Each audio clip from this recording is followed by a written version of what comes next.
अस्सलामुअलैकुम वरहमतुल्लाहि वबरकातुहू। मां सैफुल्ला समेजो तव्हां ॾिसे सिंध शान इस्लामिक टीवी। उम्मीद है तव्हां ख़ुश चाक चङा भला हूंदा।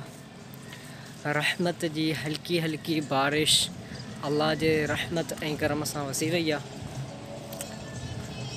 सुबहान अल्लाह, काफ़ी ॾींहंनि खां बाद, काफ़ी महीननि खां बाद मां व्लॉग चैनल सिंधी हिसाब सां मां हिते तव्हांजे साम्हूं वीडियो जे ज़रिए आयो आहियां।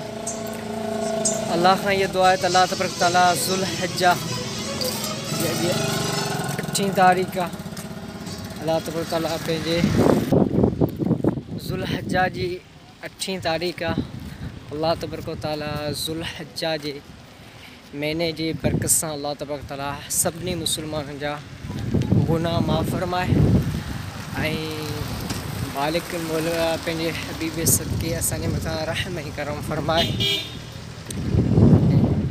सुभान अल्लाह, अॼु असांजे शहर जाती शहर जी मौसम ॾाढी प्यारी आहे, लाजवाब मौसम आहे।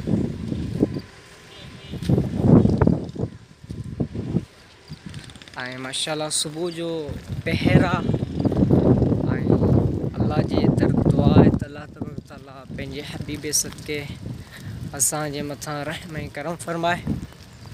ऐं दोस्तो, हिन सिंधी चैनल सिंध शान इस्लामिक टीवी चैनल खे सब्सक्राइब करियो, वीडियो खे लाइक करियो ऐं पंहिंजे ख़्याल जो इज़हार कमेंट्स बॉक्स में ज़रूरु कजो।